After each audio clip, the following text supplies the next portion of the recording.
things they want to know about. So welcome everybody to Northwest Indiana Green Drinks. And we are celebrating our 13th year, which I think is totally amazing. And it's only because of you that we have continued doing these. You inspire us, you motivate us, you're just wonderful people, each and every one of you that comes and attends one of our sessions during the year. And I know we have our regulars here too. I'm noticing many faces that look familiar and names that certainly sound good. So thank you for being here. I want to first of all acknowledge our sponsors and our hosts for this evening. We're co-sponsors with Save the Dunes, and M is from the staff at Save the Dunes. Michigan City Sustainability Commission, of which I'm liaison for the City Council. And M, congratulations, you're our newest appointee by the Mayor of Michigan City to the Sustainability Commission. We're supported by Northwest Region Resilience, and that's the child of Kathy Sipple. And we wouldn't be in existence if it wasn't for Kathy beginning this in Valpo and then expanding to Michigan City and then, becoming Northwest region settled. Our guest hosts this month are 95.1 FM AM 1420 WIMS, our local radio station, 219 Green Connect, Friends of the Michigan City Tree Board, Michigan City Parks and Recreation Department, Northwest Indiana Regional Planning Commission, and the Earth Month Extravaganza, which is coming up the end of the month.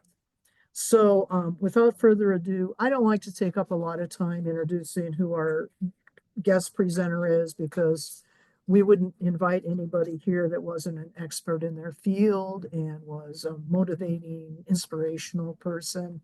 So Jen, I'm going to hand it off directly to you. If there's anything you would like to say, to our audience that you think would be interesting for them to know about you, feel free to do that.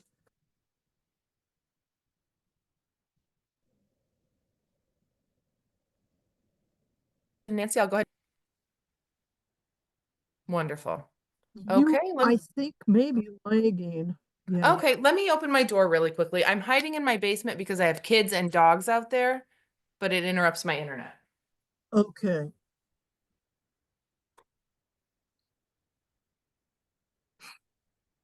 Okay, door is open, but you may hear a kid or a dog. That's fine. I think the quality of the connection is what's most important, and we are Yes. always very accepting of children and dogs. Okay. Well, I will just say to introduce myself, my name is Jen Birchfield. I am on the Michigan City Tree Board and very newly the president of the Michigan City Tree Board. Michigan City resident, of course, and very passionate about two things, trees and Michigan City, our community. So very excited to be here to talk about two of my great loves, trees and our community of Michigan City. Just a brief overview of the presentation today. I will introduce what I'm calling the Michigan City Tree Team. So a combination of Michigan City municipal staff and elected officials, appointed officials. I'll talk about the benefits of urban trees. I'll talk about actions to improve our urban forests that are being undertaken both by the Michigan City Tree Board as well as Michigan City staff. I will talk about some of those being I'll drill into the inventory and master plan that's currently underway. I'll talk about some school plantings that we have planned in the near future. I'll talk about a tree giveaway that's coming up and also how you can get involved. Some of my slides, I'm going to speak to you as if you are all Michigan City community members because we're a very welcoming community. So I know not all of you live in Michigan City, but I'll address you as our neighbors and community members anyway. So this is your Michigan City Tree Board.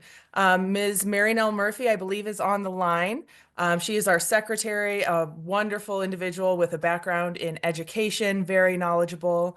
Ms. Dominique Edwards, who is very involved in, some of you know, the Walker Street Community Garden, wonderful person to work with. Ms. Betsy Alessier, I don't know if I'm pronouncing her name correctly, but she is an ISA certified arborist. We are fortunate to have two ISA certified arborists on the tree board, as well as our esteemed Michigan City Forester is a certified arborist. Mr. Dennis Britton, myself, Jennifer Birchfield, Mr. Jim Melowitz, who is an attorney and keeps us up to breast on all of the legalese that we need to know. Ms. Laura Henderson, some of you may know. She is a native plant enthusiast and full of knowledge. Dr. Vidya Kora and Ms. Nancy Moldenauer, who I think many of you know, are our city council liaisons. We thank them for keeping us connected to the city council. And of course, Mayor Angie Nelson Deutsch. The Michigan City Tree Team, the ones that are kind of more behind the scenes in the offices. We do, of course, have Mayor Angie. As I mentioned, Michael Wolf, who is here on the call today, I have given him permission to heckle me if I say anything incorrect. But we are very fortunate in Michigan City to have an ISA certified arborist on staff as our city forester. Many communities across the nation do not even have a city forester, let alone a certified arborist. Michael also has extensive qualifications. He's certified in tree risk assessment qualification and many other items.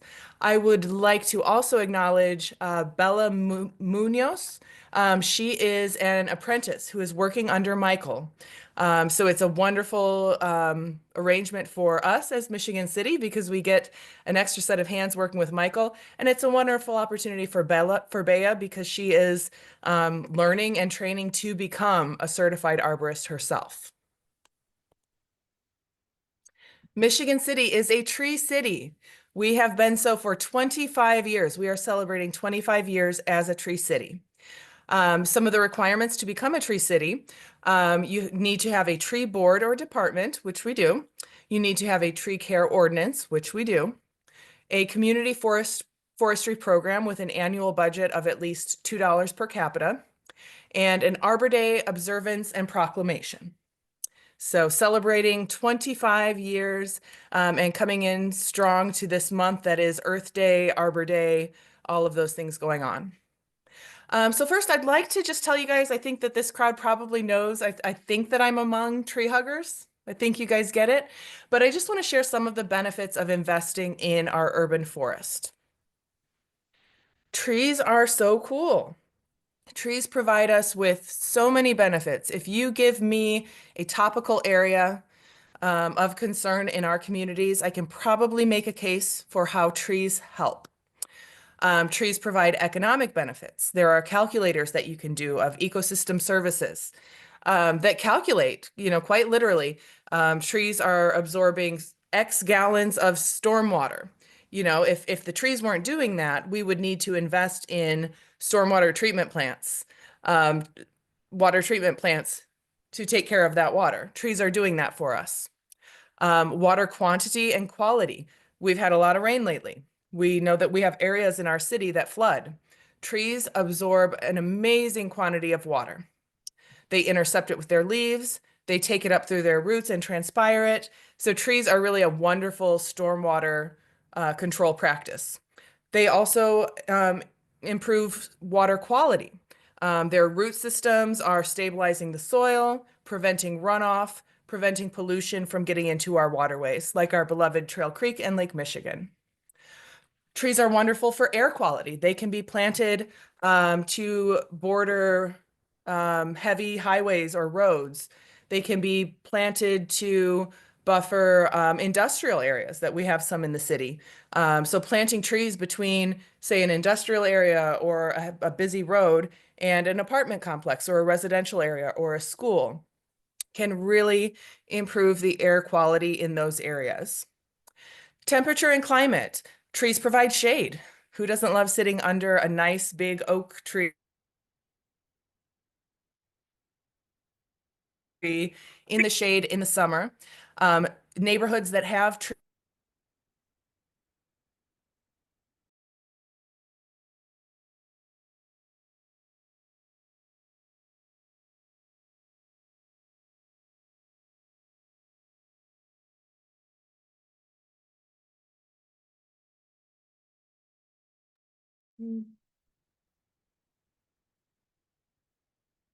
Frozen for me. Is it frozen for everyone else? Yeah. Yeah. Okay.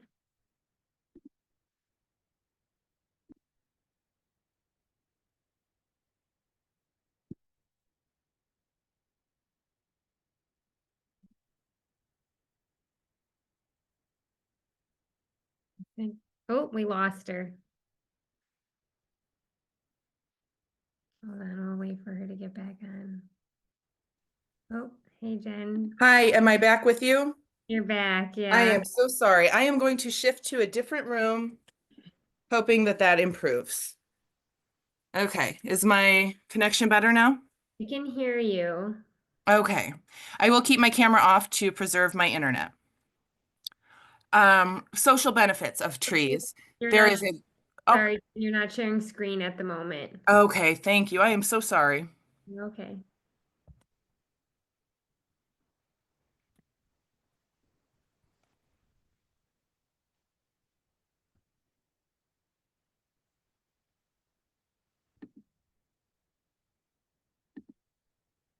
Our internet has been on the fritz ever since these storms, so. Okay. Okay, how about now? We are back to seeing your screen. Thank you. Okay, thank you for bearing with me, everyone. I believe I was covering social benefits when I cut out. Social benefits of trees are many. There is much scientific literature documenting people who live in tree-lined neighborhoods are generally happier and healthier. When trees are planted near hospitals and medical facilities, recovery times are often quicker. They're just wonderful for our lives. They're beautiful and they calm us. They tend to calm us. There are studies on things such as domestic violence, rates of crime, all kinds of things that you wouldn't even think that trees do help out with.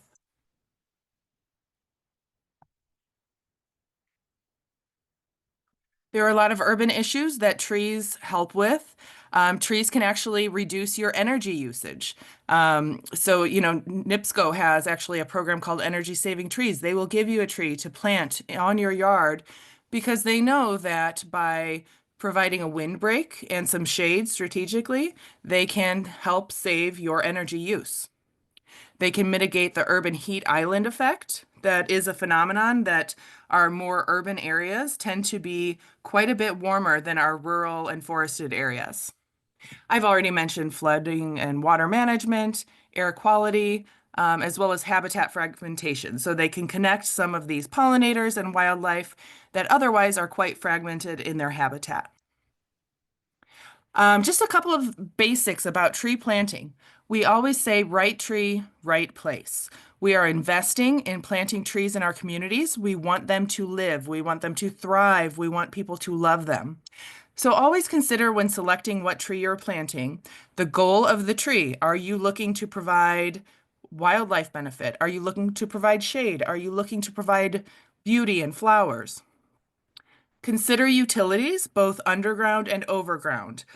So we have a diagram here of the planting zones. If you are near overhead lines, I have often seen people plant maybe an oak tree under an overhead line, and I know that tree's coming out in 10 years because it will grow into the line. How tall will it be at maturity? How wide will it be at maturity?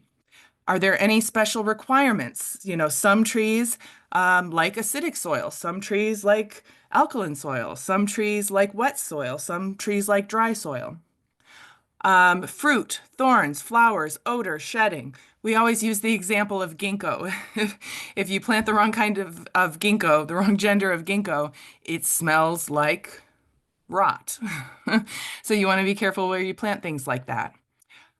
Consider native trees for adaptation and wildlife. Native trees are trees that have adapted over years and years and years to our region.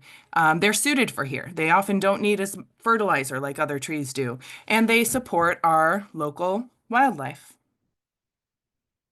Just very briefly, how to plant a tree. Um, I won't go through each one of these steps, but what I really want to drill home is you don't want to plant the tree too deep or too high. You generally want, you can see the root ball here in step 3. you want the trunk flare, where that trunk starts to flare out into roots, to be level with the ground. You don't, if it's too deep, that is a problem for the tree because that trunk tissue is not meant to be underground. Similarly, you don't want it too high. So you want that really just level with the ground. You do want to dig your hole wide but not deep. So generally 2 times as wide as that root ball is, that mass of soil and roots. You want your hole twice as wide as that, but only as deep as that root ball. Once you fill that back in and place your tree, you want to kind of pat down the soil to make sure there are no air pockets. And then finally, you want to mulch that tree to the tree line and keep it watered for the first 2 to 3 years. I have another slide on that. Mulch in a ring. You often probably drive by sites where landscapers have come in and piled mulch up around the base of the trunk. That is bad for the tree. That can cause rot on the trunk tissue. So think more of a donut. You want to spread your mulch in a donut, not touching the trunk, more so than a volcano. And for your new tree, you do want to keep it watered weekly with 10 to 15 gallons of water for your tree per inch caliper of tree for at least 2 to 3 years. So I'd like to get into some actions being undertaken by the Michigan City Tree Team, which includes the tree board as well as Michael and the city staff and Mayor Angie to improve our urban forest here in Michigan City. So I will talk a little bit about a recent inventory that's been conducted and current efforts to develop a tree master plan. I'll talk about some plans to work on pruning, removal, and replanting trees in Michigan City. I will talk about some upcoming school plantings as well as a tree giveaway program. So U.S. Forest Service has awarded Michigan City an urban forestry grant. It is a $1 million grant over 5 years. This is a large amount of money for urban forestry in Michigan City, and this can be really transformative for our urban forest. As part of that, a tree inventory has been developed. Our esteemed forester, Michael, is currently working on a tree master plan based on the results of that. This Michigan City Tree Board is contributing community engagement and trying to gather input from residents because this is your urban forest and we want to hear from you. There is also funding to do some pruning and removal of, some of our trees that are older and maybe need to come down because they're hazardous. And then finally, replanting a whole bunch of native trees throughout Michigan City. So the tree inventory. This work was contracted out to Great Lakes Urban Forestry beginning in April of 2024. And it was completed in February 1st of 2025. You'll have to bear with me because these are not my slides. I have them from Great Lakes that they have shared these with us. But they have inventoried nearly 14,000 trees in Michigan City, most of those street trees, but they have also inventoried golf course trees and cemetery trees and some other city-owned property trees, park trees. They have inventoried, you can see here, I don't know if you can see my cursor, nearly 7,000 right-of-way plantable spaces. Inventoried stumps where trees have come down and the stump needs to be removed, nearly 700 of those. Our total number of species of trees that we have is 136. I won't read through all of this. I think those are kind of the big ones, unless anyone has questions. Hold on, we're getting a request to have Michael share screen as well. Are we? Oh, Am I allowing sure. presenters to share? Yes. Okay. Okay, should be able to, Michael, if you. Do I need to stop share? I don't know. I'm not sure. I'm not sure what he's requesting. There's Michael. Do you want? Oh, I'm actually, are you talking about the stuff popping up on the chat? Yes. That's not me. Somebody's playing something. I haven't hit the chat at all, so ignore the chat line. Okay, then sorry to interrupt, Jen. Continue. Okay. Yep, that's okay. I'll keep going, and if anything else happens, just let me know. Tree diversity. So this is probably kind of a busy graph for all of you, but this is showing the diversity of trees that were inventoried in Michigan City. So you can see over here in red, nearly 4,000, 3,791.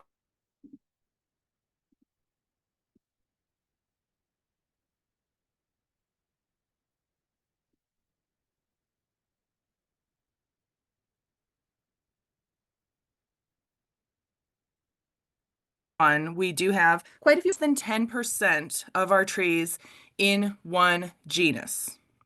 And so you can see for maples and oaks, might be a little bit above that. We generally then like to have 5% of our trees, no more than 5% in one species. Does that make sense? So you can see we're a little bit better off for that. So we are a little heavy on maples and oaks, to be expected, but generally we have quite a nice diversity of trees in Michigan City. You can see the top species that we have here in Michigan City, and you can see none of these are over the, I've heard it said 10, I believe that Phil said 5. None of these are over 10% of our canopy is in one species. But our top ones are silver maple, red oak, white oak, black locust, sugar maple, honey locust, Siberian elm, and going on. I will note that we have calorie pear here listed at 2.72%. That is an undesirable tree that I will talk about more later. We also have 184 tree of heaven, basically, which is another undesirable species that I'll speak more about. The condition curve. So you might have seen in the last slide that Great Lakes Urban Forestry did rate the average condition. This is, I believe, Michael, on a scale of 1 to 5, with 3 being kind of average. So you can see that when you take that at average, I believe we're at an average of 3.1 as a condition. So this just means, the condition of the tree, if it's aging and dropping limbs and things of that nature. So you can see that we are, our observed is very close to the expected. We have a number of trees that are kind of in this average range, and then a smaller number, kind of a bell curve, that are in very poor condition and that are in above average condition. Hey, Jennifer, can I Yes, jump please in do. 1 second? Yes, please do. Would you back up, or if you can, 2 slides? There. If you look at that chart with the silver maples, the red maple, or yeah, silver, red maples, red oaks, white oaks, and you see that average DBH, that's the average diameter of breast height.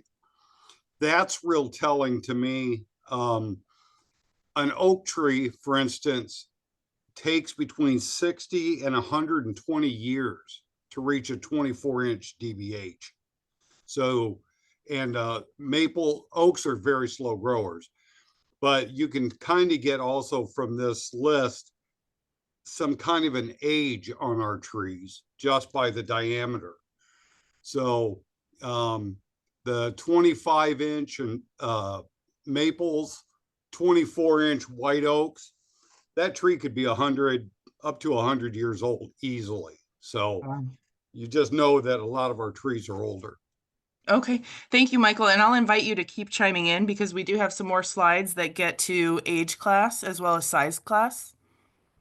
So keep chiming in. You don't even need to ask. Size or age class. This kind of gets to what Michael was speaking about. You can see the diameter at breast height of our trees and how they break down. Most of our trees are a little bit smaller, the most common being 7 to 12 inches.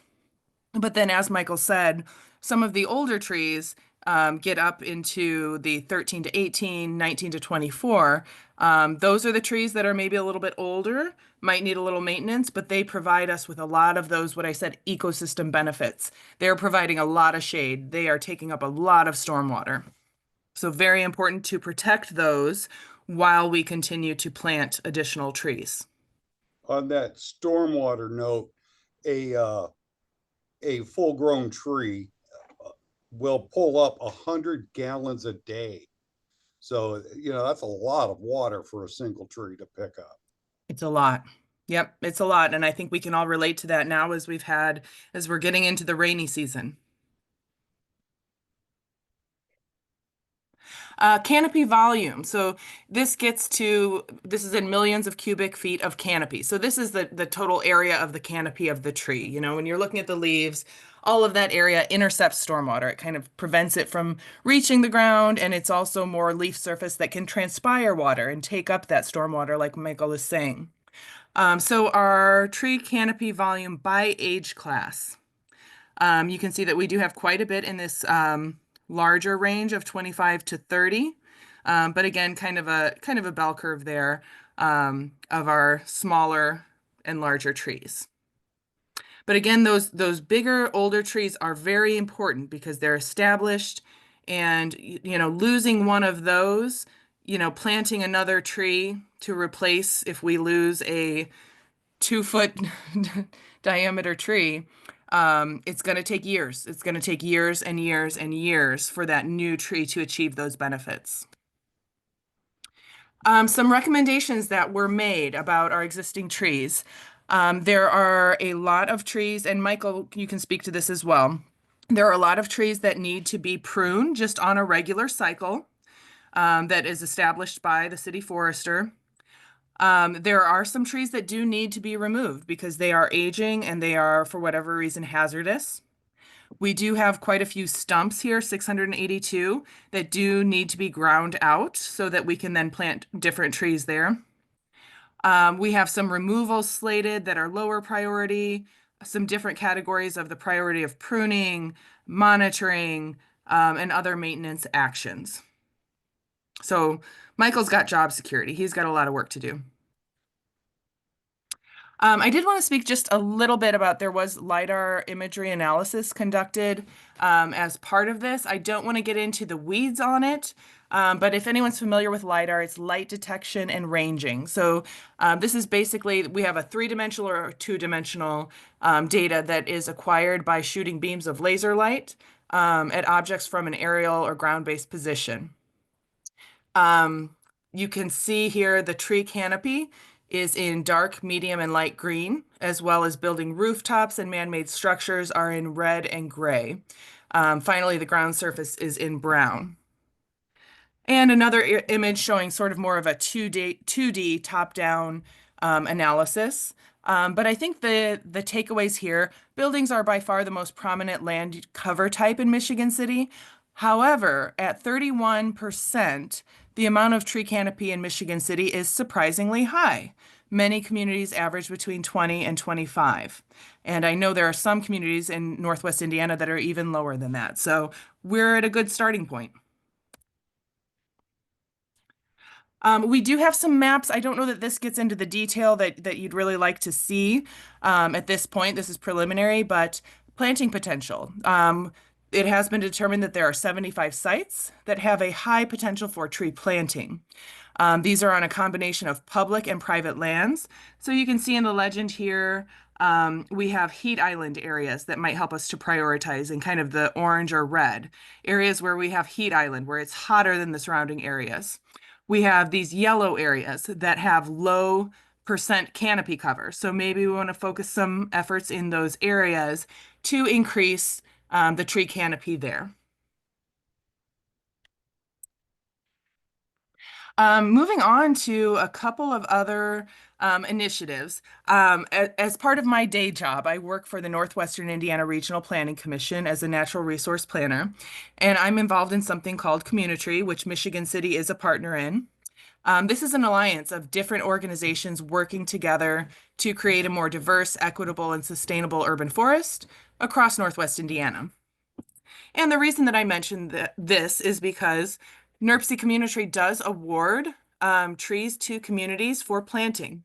And in spring 2025, we'll be doing a distribution coming up April 10th.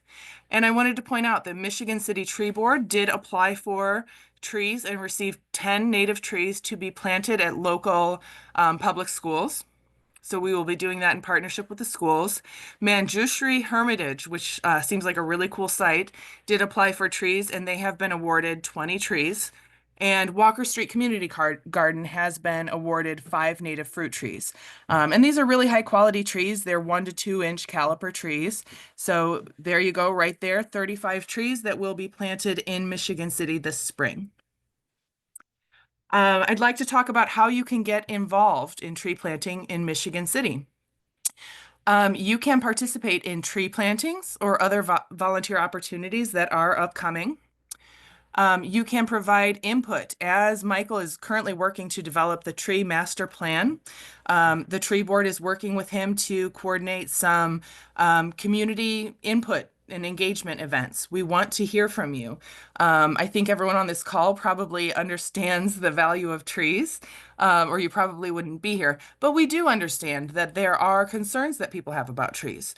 We understand that some people, perhaps if you are physically limited or a little bit older, you may not want to rake the leaves. You may not want certain kinds of trees that drop fruit or things of that nature. So we're here to hear from you. We want to hear from you. We want to work with you and see if we can find a way to make the trees work for you. You can reach out to us by contacting our city forester, Michael Wolf. His email is listed there. Or you can reach out to me as well. QR code there that will connect. On that page, there is a form that you can fill out to indicate if you would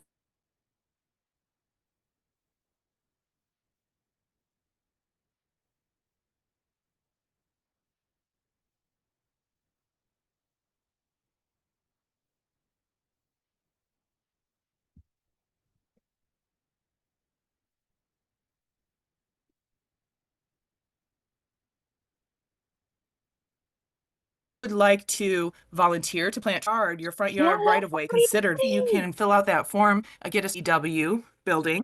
Hello, everybody. Hello. You can find us on Facebook at Friends of Michigan City Tree Board. We always share out volunteer opportunities, educational opportunities, and just fun facts and articles about trees. You can also visit us at the Michigan City Farmers Market, and as well as the Earth Month Extravaganza. I have a bit more information about that. You can get a free native sapling.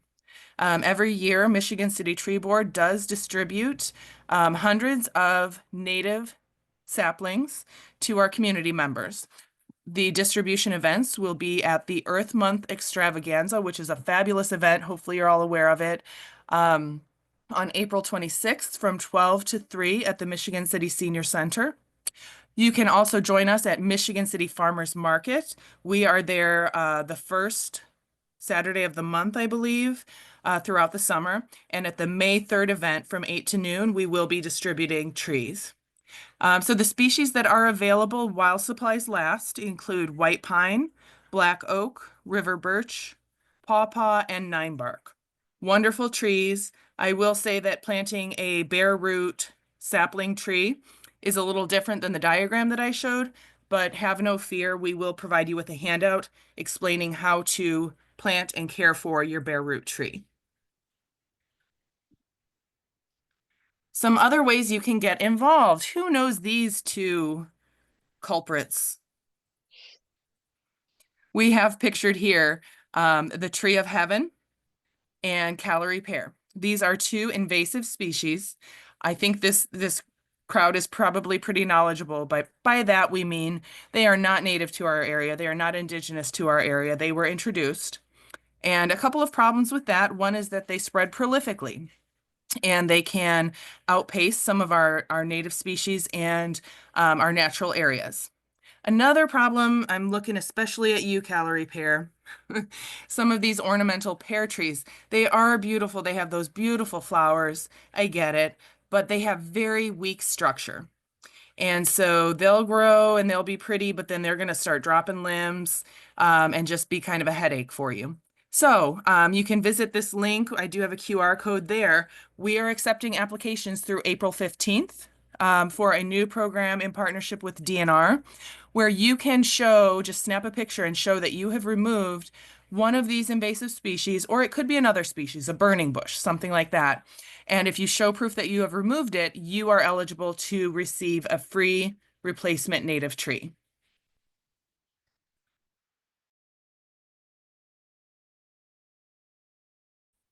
So no to these, yes to these. This is a red,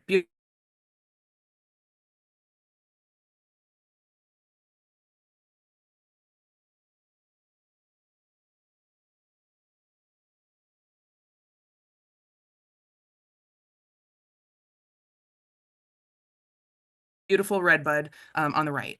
Birchfield, you have my contact information there. I have now Michael is nice to chime in here before we take questions.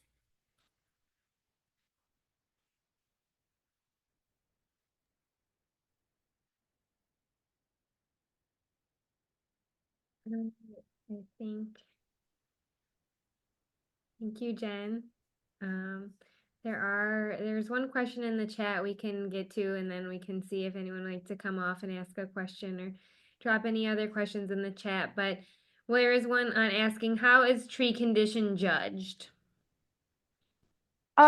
Michael, you might have anything to add there. You know, it is a special qualification that I do not have. I believe Michael does with the tree risk assessment qualification. But I mean, it gets to, I think, just the age and condition of the tree in terms of the branch structure. If the joints of where the branches are connecting if there are weak connections there, then you have a higher risk of that limb falling off. If there is significant rot around the base of the tree, you know, fungal bodies, you know, coming off of that tree, evidence of rot, cavities. If there is, you know, sometimes you might have a tree that is standing and all very nearly dead. So I can't get really to the specifics. It's a specific process that they go through. They have to get a certification to even perform that analysis. Michael has that certification. Michael, do you have anything to add? I missed the beginning of the question. I hate to tell you that, but is this just in reference to tree risk assessment? Yeah, so this was in reference, the question was, how is tree condition assessed? Because I had shared a slide sharing the tree condition and showing that we have an average tree condition rating of 3.1 out of 5. And so the question was, how is that assessed?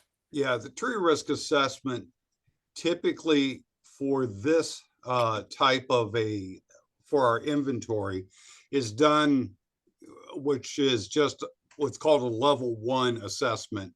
And we look at, in a level 1 assessment, you do a 360 walk around of the tree, and you basically look at it from the roots to the top. And you look for anything that can be a sign of decay within the tree. It is also tree risk assessment. The number goes up greatly because of the location. If you're going to have a tree that could fail and would fall and hit a structure or a person, they're called targets. If you have a tree that's going to have the potential to fail and strike a target, that number, your risk goes way up because you're evaluating the chances, not just of failure, but of damage.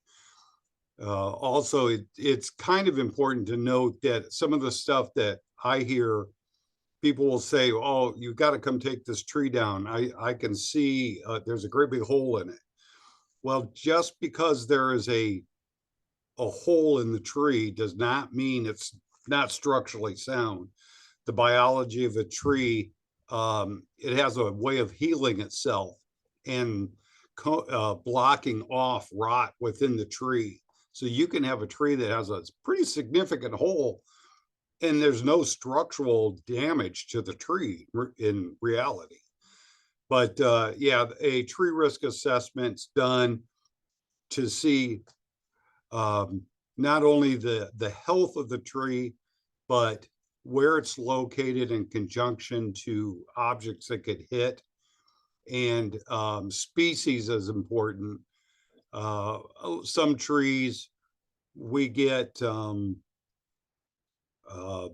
are more brittle than others. They have automatically have a higher risk assessment or a higher risk number because they do have a greater chance of breaking just from wind that would on a different tree wouldn't affect it at all. I hope that answers the question. Yeah, and Michael, I was pleasantly surprised with our inventory results that some of the condition ratings for our silver maple were not as bad as I thought. Silver maple kind of have a reputation for aging and dropping limbs, and I drive around and I see them. But the results of the inventory indicate that perhaps they're not on average in quite as bad shape as I thought. Silver maples in general are a pliable tree. They stay for the people who cut the trees, for instance, you can start cutting a limb and you'll get 2/3 of the way through the limb and it's still hanging on. It's just going to slowly droop. And an older tree will take years. I've got a 60-inch probably DVH maple in my backyard that did finally fail last year. But I've been watching that tree for 10 years. And 10 years ago, it was in a condition that would be considered somewhat poor, but it lasted a full 10 years without becoming a danger. So yeah, silver maples are a lot of it has to do with the number of leads at the bottom. You'll see where like 4 trees have grown together and they become one trunk. Those have what's called included bark between each lead. They're very weak, but yeah, it's species specific. There are a lot of different things that we look at. Thanks, Michael. I do see a question from Nancy asking if we would share the scope of the $1 million grant that Michigan City received, understanding that trees will only be planted on public property. So what can people do who want more trees on their own property? I'll start that off. And Michael, if you want to chime in or Mary now. That $1 million grant is over 5 years. The first component of that was to conduct the inventory that has been completed. The next component that is underway is developing a planting plan. After that, we do hope to begin planting in partnership with the Student Conservation Association, planting and maintaining trees. The Student Conservation Association has a wonderful model where they hire a crew of local youth and provide them job training, and that crew is then out planting and watering trees for the first several years. The intention is to plant 500 trees per year for 3 years. My understanding is that those trees can only be planted on public property. Now, that is not to say if a resident wants a tree on their property, trees can be planted, for example, in the right of way. So you have an area in your front yard that is technically it's city right of way that the city could plant street trees on. So I would reach out to Michael, fill out his form if you're interested in having a tree. I think there will be a process of prioritizing planting areas. We have certain areas of the city that have quite high canopy cover and certain other areas that have quite low canopy cover. So there will be some prioritization. We do want to get input from the public of where they would like to see trees planted and where they would not like to see tree. Reach out to Michael, reach out to me, and we'll note it as we go forward with planting these trees. Michael, do you have anything to add there? I know there are also some funds available through this grant to remove trees that are hazardous and like say standing dead trees, as well as to prune some trees that may have problematic limbs. Yeah. I saw Mary Nell, were you raising your hand? For after this topic, I'm gonna put in a plug. I'm gonna put in a plug for volunteers. Okay. On the trees, one of the things that I plan to do is if somebody says, hey, I'd like a tree, we want to assess the property where they want to put it, because certain trees you plant in the spring, certain trees you plant in the fall, certain trees you plant in direct sun, some you plant in shade, some like sand, some like gravel, some do well in water. So it's important to, again, the right tree, right place. We want to make sure to give whatever kind of tree you want, to see if your property is really, if that's the best place to plant that tree, or if we can find you a suitable substitute that would have a greater chance of growth and survivability based on the condition it's in. Yep, and I'll also add to the second part of Nancy's question. What do people do if they want more trees on their own property? We do have some mechanisms for that. I did mention the DNR invasive exchange program that can be planted anywhere in your property. So if you are so lucky to have a tree of heaven or an invasive tree on your property that you would remove, you can plant the replacement wherever you'd like on your property. I'll also mention again that Michigan City Tree Board will be giving away saplings, bare root saplings, at several upcoming events. So those are also available for you to plant on your own property. I'd like to add that if you're going to remove a tree of heaven, to remove it completely, don't just cut it off. They are they're terribly fast growers. And if you have a tree of heaven in your yard and you just cut it off at flush with the ground, and even if you spray it with some non-controlled chemicals, you probably won't kill it. It'll grow right back. So removing the tree, you need to do a lot of removal. Or there is a product that works fantastic on that. It is a controlled substance, but there's a product called, my mind just went blank, Garlon 4 Ultra. It's a chemical that can be applied by somebody who's licensed to spray. So you need a category 6, category 8, or a category 12 spray license to use it, or to buy it probably. But there is product out there that I should be able to find somebody who could, if you have some in your yard and are taking them out, that we could get somebody who's licensed to spray that to keep it from growing back. Yeah, if I could interject here too, the thing about the tree of heaven is even if you cut it off and chemically treat the stump, it sends out these feelers underground, and then you'll find the tree growing in various different places in your yard. So it is really a hard one to get rid of. I think this is a good point to let Em have a look. Em, are there any questions on the Facebook comments at all? Okay, then let's let Mary make her volunteer announcement, and then we'll transition into our announcements and then our wrap up. Okay, Mary? Thanks. Great job, Jen. Good information getting out there. I just was going to mention we love volunteers, and especially at the tree giveaway that's coming up with the Earth Month extravaganza at the Senior Center. We have 500 trees coming in, and we have tree tags, and we need to get those two together. So if you want to show up there at 11:30, half hour before it begins, there'll be, some of us there, but we could sure use you for an hour helping us to get the trees tagged. And then if you like planting trees in the spring and fall at activities, you've got Michael Wolf, our forester's email. You can let him know that you're interested in volunteering. And if you're like, well, I don't really want to, dig with the shovel, there's also watering through the summer, which is very important after we plant, or other kinds of activities. So it doesn't have to be for a long time, but it'll be for a good time. So we would love to see you volunteering. Thank you very much. Great.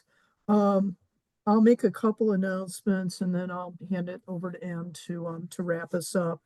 The Earth Month extravaganza has been mentioned already. It's happening from 12 to 3 p.m.